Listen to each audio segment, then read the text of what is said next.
tendereiwo mai kuna mwana komana vasarudzwi neminume dzamwari Maria musande Mwari nditendereiwo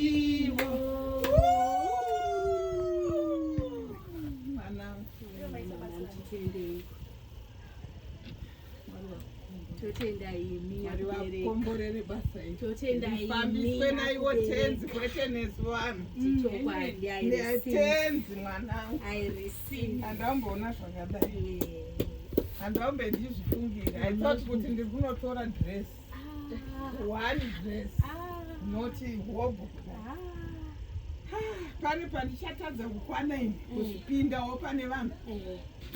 munopinda pese every function yamunoenda hamufaniri kudzokorora outfit every function yega yega ine outfit yayo munofanira kuzodzokorora after like 4-5 months vanhu vatokangamwa nezvedress code iyoyo yes ndo level ramave izvozvi yes waiwachenawo kudaro